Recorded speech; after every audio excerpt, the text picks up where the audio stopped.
खुदावंद मसीह यीशु के सामर्थी नाम में सभी अजीजों को हमारा सलाम। आज ये पारिवारिक आत्मिक जागृति प्रार्थना सभा, जिसका आयोजन Methodist Episcopal church in southern Asia के तत्वावधान में किया जा रहा है। आज की ये प्रार्थना सभा आदरणीय भाई संजीव लहरी जी के परिवार की सलामती के लिए, आत्मिक जागृति के लिए की जा रही है। तो आइए सबसे पहले हम लोग अपने आप को खुदावन की हुजूरी में सौंपें और दुआ में चलें। मैं गुजारिश करूंगा कविता जी से कि वो इस शुरुआती दुआ में अपना पूर्ण सहयोग हमें प्रदान करें। पवित्र पवित्र पवित्र हमारे जीवित खुदावंत प्रभु, धन्यवाद करते हैं आज दिन भर के उठने बैठने चलने फिरने के लिए, जो प्रभु जी आपने मेरे परिवार की नहीं हम सबकी सहायता और मदद करी है। इसके लिए फिर से आपका धन्यवाद करती हूँ। धन्यवाद करती हूँ आपके तमाम आशीषों नियामतों और बरकतों के लिए, जो जिंदों की ज़मीन पर आपने मेरे परिवार में बख्शी और संजीव भाई के परिवार में बख्शी हैं। सो पिता परमेश्वर, जब हम आज आपकी हुजूरी में बैठे हैं और भाई संजीव के परिवार के लिए प्रार्थना कर रहे हैं, सो पिता परमेश्वर आज हमारा ईमान है कि जो कुछ आज की प्रार्थना में हम मांगेंगे वो आप हमें देंगे। सो पिता परमेश्वर, यहाँ पे हमारा गीतों को गाया जाना, वचन का पाठ सुना जाना, प्रार्थना करके आ जाना, ये तमाम बातें आपको ग्रहण योग्य होने वाली हो सके। जबकि प्रभु परिस्थितियाँ ऐसी हैं कि हम उनके घर नहीं जा सकते, लेकिन प्रभु हम अपने स्थान पर रह करके उनके परिवार के वास्ते प्रार्थना करते हैं। उनके परिवार में किसी भी वस्तु की कमी घटी ना रहे, उनके दोनों बच्चों के साथ रहना, दोनों पति पत्नी जो कुछ भी कार्य करते हैं उनमें उनको बढ़ने का अवसर प्रदान करना। प्रभु जी एक बार फिर से सारा आदर सारी महिमा तुझको देते, प्रार्थना को सच्चे उद्धार करता प्रभु यीशु मसीह आपके नाम से मांगती हूँ, सुनो कबूल कर, आमीन आमीन। बहुत बहुत धन्यवाद कविता जी इस अच्छी प्रार्थना के लिए।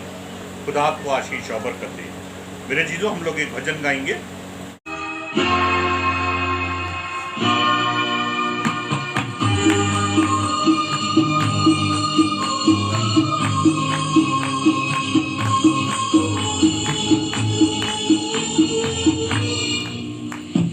महिमा से तू जो भरा हुआ, जो दिल में सदा रहने वाला, मनुष्यों में तू नहीं जन्म लिया, फिर से यीशु जग में तू आएगा, आएगा यीशु आएगा, फिर से यीशु जग में तू आएगा, मनुष्यों में तूने जन्म लिया, फिर से यीशु जग में तू आएगा।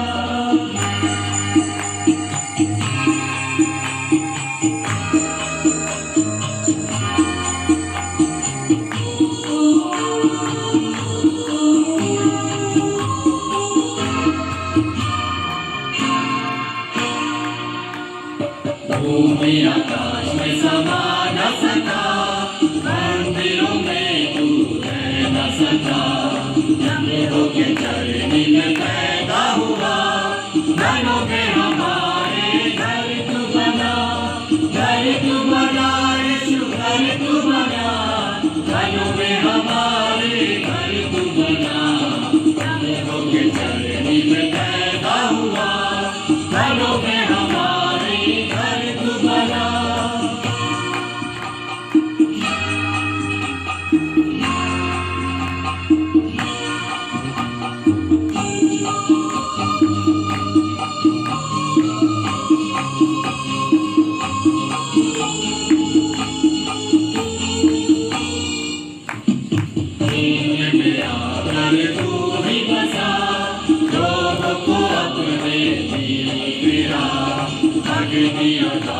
में तू ही दिखा, ऐसे यीशु अपना जलवा दिखा, जलवा दिखा यीशु जलवा दिखा, ऐसे यीशु अपना जलवा दिखा, बादल में तू ही दिखा, ऐसे यीशु अपना जलवा दिखा।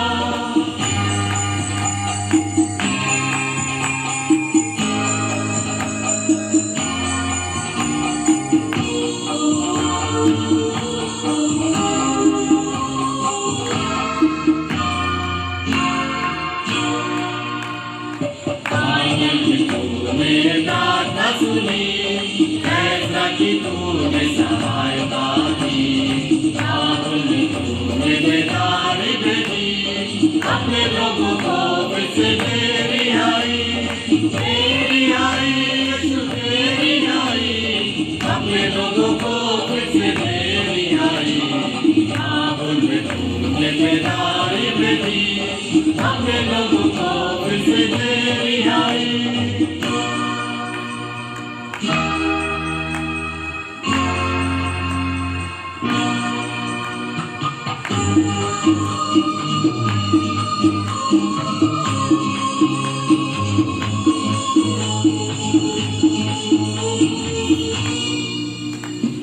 तू ही हमारा राजा है, तू ही मुक्ति दाता है, फिर से आने वाला है। प्यारे प्रभु यीशु तू जल्दी आ, जल्दी आ यीशु जल्दी आ। प्यारे प्रभु यीशु तू जल्दी आ, फिर से आने वाला है। प्यारे प्रभु यीशु तू जल्दी आ।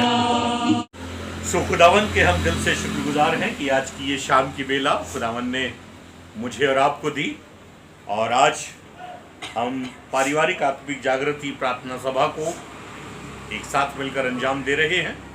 Methodist Episcopal church in southern Asia का ये कलीसियाई क्रियाकलाप है कि वो चर्च के अनुयायियों के लिए पारिवारिक आत्मिक जागृति प्रार्थना सभाओं का भी आयोजन करता है। सो आज की ये पारिवारिक आत्मिक जागृति प्रार्थना सभा आदरणीय संजीव लहरी साहब के यहाँ के लिए मुकर्रर की गई है और नियत समय पे ये हो भी पा रही है। आज की इस पारिवारिक आत्मिक जागृति प्रार्थना सभा का एक मेन उद्देश्य है, एक मेन मकसद है, और वो उद्देश्य वो मकसद ये है कि चर्च के अनुयायी आत्मिक रीति से जागृत होने पाए, आत्मिक रीति में मसीह यीशु में होकर प्रबलता का जीवन जीने पाएं, ताकि किसी भी तरह की कोई परिस्थिति यदि जीवन में आए तो विश्वास इतना मजबूत हो कि उन परिस्थितियों का वो पवित्र आत्मा में होकर सामना कर सकें, उनके विश्वास पर चोट ना पहुंचने पाए। सो मेरे अजीजों, आज की ये प्रार्थना इसी वास्ते की जा रही है। अजीज परिवार को आप भी अपनी दुआओं में याद फरमाइएगा। ये समय है कलाम की तरफ रुख करने का। मेरे साथ आप लोग निकाल सकते हैं आज के आत्मिक मनन के लिए इब्रानियों की किताब और उसका 13 अध्याय,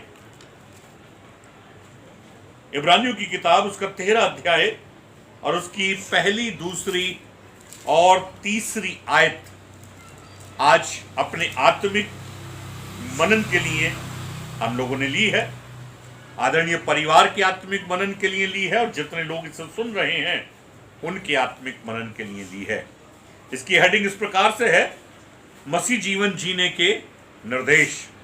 मसीह ने हमें जिंदगी बख्शी है और ये जिंदगी हमें यूं ही नहीं मिल गई। इस जिंदगी को हमें देने के लिए मसीह ने 39 कोड़े खाए, अपने आप को कलवरी पर उसने शून्य किया। हर एक अपमान, हर एक तिरस्कार को वो सहजता और सहर्षता के साथ सहता रहा और अपने पिता से उसने यही कहा कि अरे बाप, इन्हें माफ कर, क्योंकि ये नहीं जानते ये क्या करते हैं।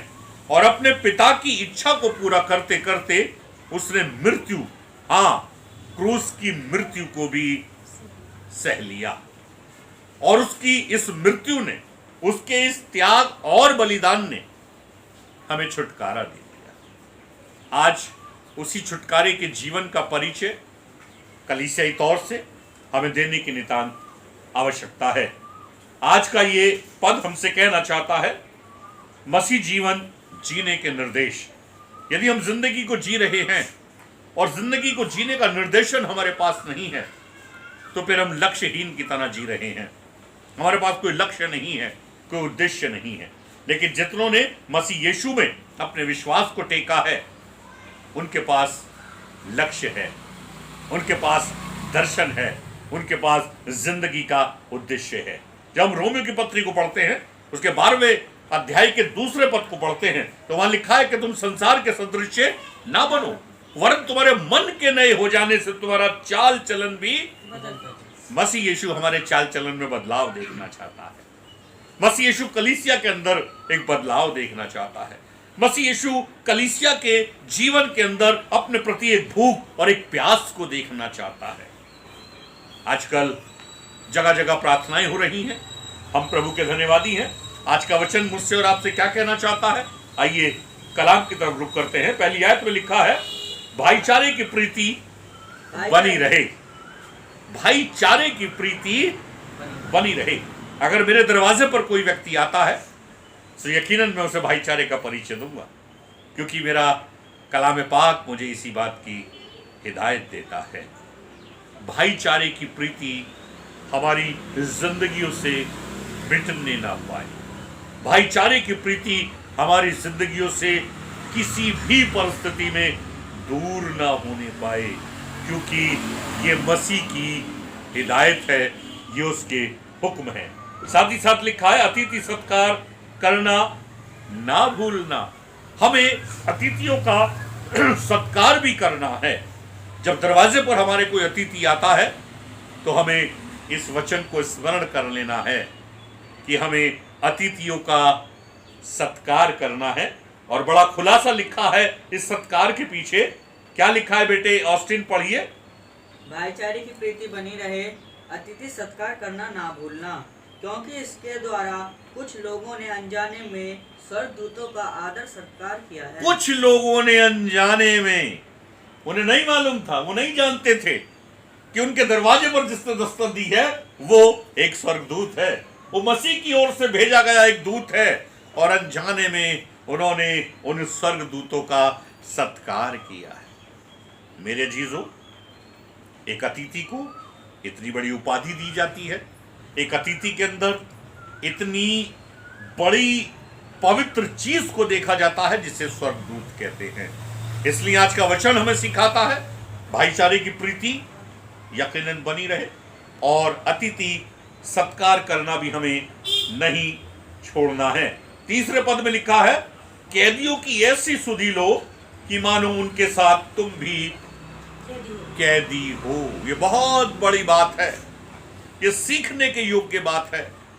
हमें कैदियों की, हमें बंधनों में जकड़े हुए लोगों की, हमें बंधुआई में पड़े हुए लोगों की, हमें दासत्वता के बंधनों से जकड़े हुए लोगों की इस तरह से सहायता करनी है, उनकी रहनुमाई करनी है, जैसे हम स्वयं बंधन में जकड़े हुए हों, जैसे हम खुद कारागार में हों, जैसे हम स्वयं कैदी हों। मेरे अजीजों, आज का वचन हमें यही सिखाता है। दुनिया का, देश का जैसा भी माहौल है वो अपनी जगह बेहतर है, लेकिन कलाम पाक कहता है कि जितनों ने मेरी ओर निहारा उनका मुंह कभी काला ना होने पाया और उन्होंने ज्योति पाई। अंत के दिनों में विश्वास हमारी जिंदगियों से दूर हो जाएगा। अंत के दिनों में धर्म का त्याग भी हो जाएगा। अंत के दिनों में हमारे अंदर का वो आपसी प्रेम भी जाता रहेगा, लेकिन ऐसा हमें होने नहीं देना है, क्योंकि हम मसीह की कलीसिया हैं और वो चाहता है कि मसीह की कलीसिया मसीह की हिदायतों को पूरा करे। हमारे देश के हुक्मरान बहुत सी हिदायतें हमें देते हैं, हम उनका भी पालन करते हैं, लेकिन हमारे देश के हुक्मरानों की हिदायत से बढ़कर हमारे प्रभु परमेश्वर की हिदायत है। हमारे देश के नहीं वरन पूरी दुनिया के हुक्मरान उस प्रभु परमेश्वर के सामने अपने घुटनों को टेकते हैं, उसको नतमस्तक करते हैं, क्योंकि यकीनन वही फाइनल अथॉरिटी है, उसके अलावा कोई फाइनल अथॉरिटी नहीं है। आज के वचन से हम यही सीखते हैं कि मसीह जीवन जीने के जो निर्देश हैं उन्हें हमें अपने जीवन में अलाउ करना है, उन्हें फॉलो करना है और अपनी जिंदगी को जीते हुए पूरा करना है। आज के इस वचन से आदरणीय भाई संजीव लहरी जी के परिवार को आशीष और बरकत मिलने पाए। Methodist Episcopal church southern Asia के हर एक नुमाइंदे को, हर एक सदस्य को, मसीह की कलीसिया के हर एक व्यक्ति को आज के वचन से आशीष और बरकत मिलने पाए। आइए परिवार की सलामती के लिए, कलीसिया की सलामती के लिए, देश दुनिया की सलामती के लिए खुदावंद से दुआ। हमारे कुद्दूस कमाल रहीम बाप, ये निहायत वाजिब और मुनासिब बल्कि हमारा फर्ज मनसबी है कि हम हर वक्त और हर जगह आपके अद्वैत नाम का गुणगान करते हुए आपके नाम को धन्य और मुबारक कह सके। हम दिल से शुक्र अदा करते हैं प्रभु कि आज की ये प्रार्थना सभा आदरणीय संजीव लहरी जी के परिवार के लिए की जा रही है, उनकी आत्मिक जागृति के लिए की जा रही है, उनकी सलामती के लिए की जा रही है। हम आदरणीय भाई साहब को, उनकी पत्नी को, उनके बच्चों को आपके हाथों में देना चाहते हैं। नाम बनाम सबको आशीष और बरकत देना, हर एक परिवार के व्यक्ति की सुधि लेना मेरे पिता परमेश्वर। यदि उनके परिवार में कोई बीमार है, यीशु मसीह आपके नाम से उन्हें चंगाई मिलने पाए। यदि कोई तंगहाल है, परेशान है, बंधुआई में है, यीशु मसीह आपके नाम से उन्हें छुटकारा मिलने पाए। जो उद्धार प्रभु आप में होकर उन्हें मिला है, इस उद्धार को अपनी अंतिम सांस तक और आपकी आमद तक वो थामे रहें। जो धीरज आपने उनको दिया है, इस धीरज को प्रभु वो अपनी अंतिम सांस और आपकी आमद तक थामे रहें। जो भी प्रभु उनका कामकाज है, जो भी रोजगार है, उस पर प्रभु आप उन्हें दीन दुगनी रात चौगुनी तरक्की अता फरमाना। उनके बच्चों का भविष्य बड़े विश्वास के साथ आपके हाथों में सौंपा है। आने वाले समय में उनके बच्चों का भविष्य भी उज्जवल होने पाए। मेरे पिता परमेश्वर, जब वो अपने जीवन को जीते हैं, समाज के बीच में, लोगों के बीच में ऐसा जीवन हो जिसके बारे में कलाम कहता है कि तुम परमेश्वर की जीती जागती पत्रियां हो और लोग तुम्हें पढ़ते हैं। वो जहां भी कहीं रहते हैं, जिस हाल, जिस माहौल, जिस परिवेश में रहते हैं, अपनी गवाही पर ध्यान देने वाले हो सके, अपनी गवाही का एक अच्छा परिचय देने वाले हो सके। लोग कह सके कि सचमुच ये सच्चे और जीवित परमेश्वर को मानने वाले लोग हैं। क्योंकि प्रभु आपने हमें जीवित विश्वास दिया है, आपने हमें जीवन की धरोहर दी है, आपने हमें जीवन से बढ़कर जीवन दिया है। सो प्रभु पूरे परिवार की भली करना। मैं Methodist Episcopal church in southern Asia कलीसिया को प्रभु आपके हाथों में देना चाहता हूं, जो आपकी अपनी कलीसिया है। हर एक नुमाइंदे पर प्रभु आपकी आशीष बरकत मांग लेता हूं। हर एक भाई बहन पर आपकी आशीष, आपकी बरकत मांग लेता हूं। हर एक बच्चे पर आपकी आशीष, आपकी बरकत मांग लेता हूं। हर एक बुजुर्ग के लिए प्रभु आपकी आशीष और आपकी बरकत मांग लेता हूं। यदि परिवार में किसी के कोई बीमार है, यीशु मसीह के नाम से उसे चंगाई मिलने पाए।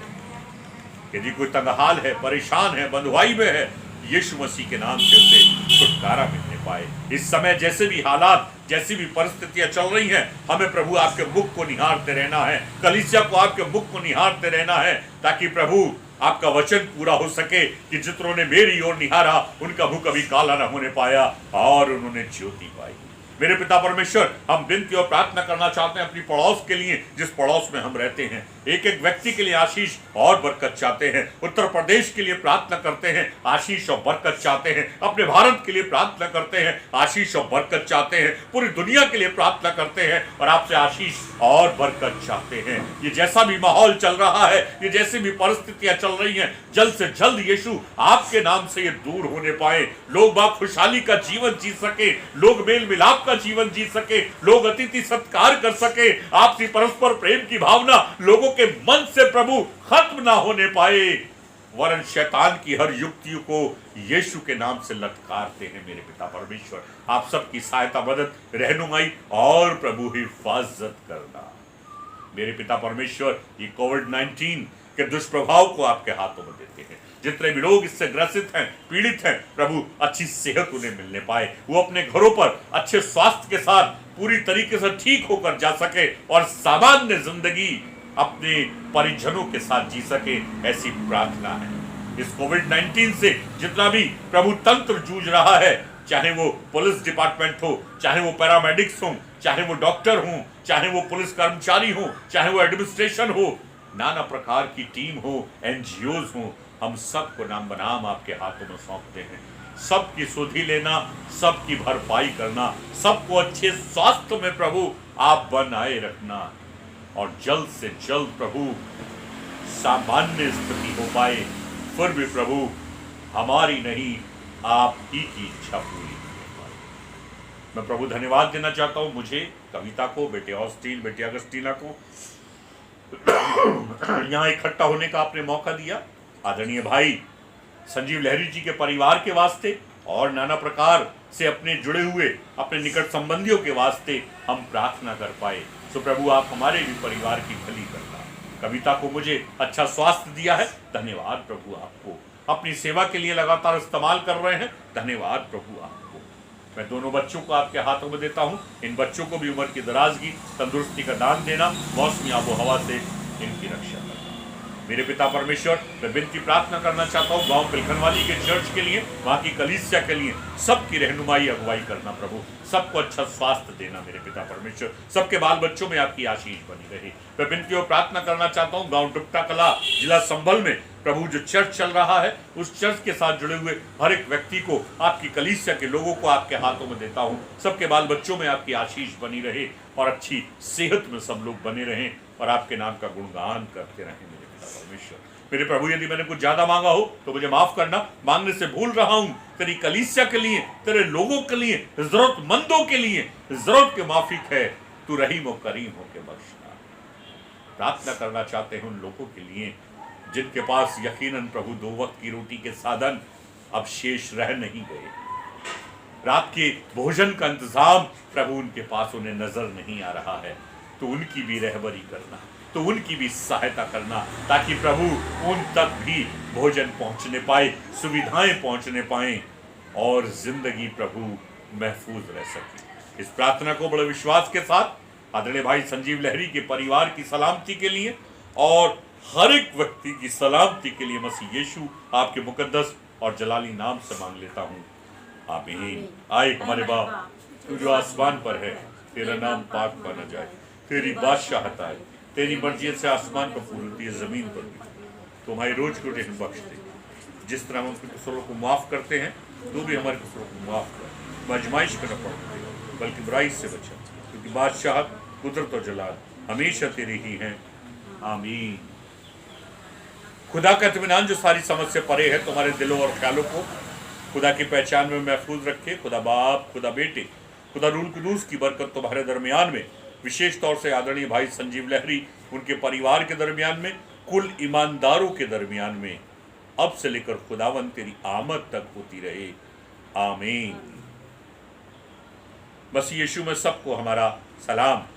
आदरणीय भाई संजीव लहरी जी को भी परिवार की ओर से, कलीसिया की ओर से सलाम।